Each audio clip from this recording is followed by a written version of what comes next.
Yeah. I'm not gonna lie, rather had fun, Can you tell me your understanding of why the trade deadline was extended? Yeah. So the league sent out a memo to teams on Tuesday, basically saying, "Hey, challenger level, we've had a little bit of, I'll say, like, lack of information on terms of like next year's challenger level. What does that look like? How many teams are there going to be, et cetera, et cetera." The running thought was all of the teams would be moved from challenger to premier in 2026. Right, And then on that's what I had Tuesday, thought.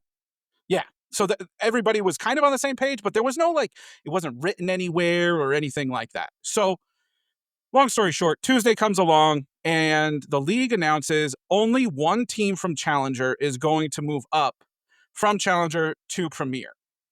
And so the winner of the Challenger level is going to go up. Everybody else is staying in Challenger level.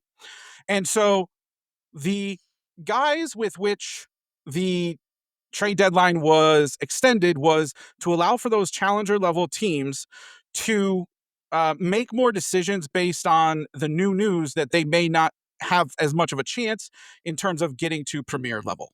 Interesting. Okay. So that's, yeah, And that's what I got for you. I mean, here's the deal. I think like one or two challenger level deals may have happened, but for the most part, the vast majority of deals that were had were in the premier level. So I don't know if that information is super accurate. We'll see. yeah, so I mean, like, that's the league statement. What's your opinion on why the trade deadline was extended? Or should we say Um, the tank deadline? the tank deadline. Here's the deal. I'm gonna be like, you're not gonna like my answer. So we're gonna lead with that. I legitimately do think the league made a rule change with Challenger, and they were like, I don't want. It feels weird making them make decisions within 24 hours on stuff that they didn't know about. Let's extend the deal. I want to believe that that is true, and to a certain extent, I do believe it's true. However, having the flurry of trades that happened between then and now, it feels like somewhat of a farce in terms of like, oh, this is the real reason, but this. Now, here's the deal. I will talk about this. I'm sure we'll talk about it at some point. We might as well talk about it now.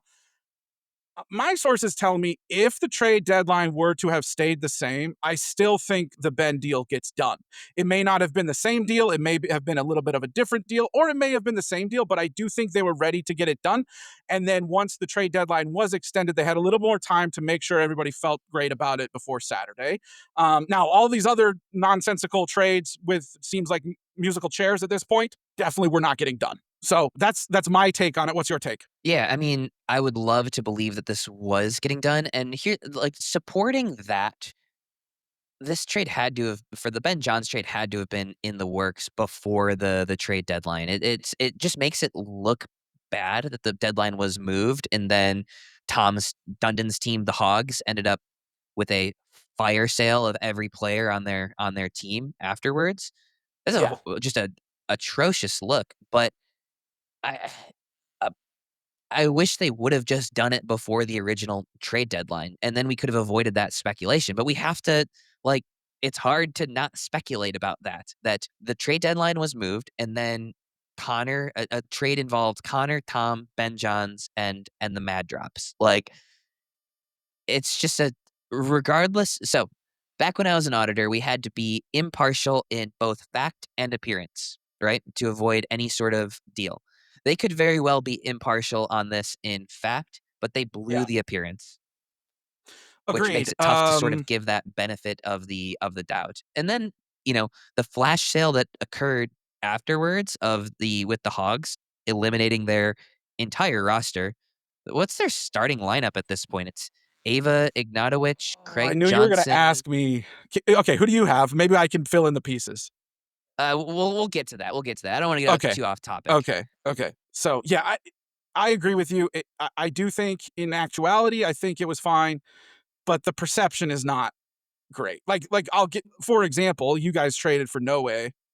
That trade was done before the deadline. Like there was no like, oh, this is an issue, or we're talking about, Ryan Harwood breaking the rules, or we're not talking about that. Like that deal was done before the deadline, and like it is what it is. There's no real like conspiracy theories related to that one. But now that this one happened on a Saturday, 3 days after the second pushback of a trade deadline, by the way, it just feels a little awkward. The tank deadline. I'm going with that. The Okay. tank deadline. What's your take on the merit of the Ben Johns trade? Because if you Okay.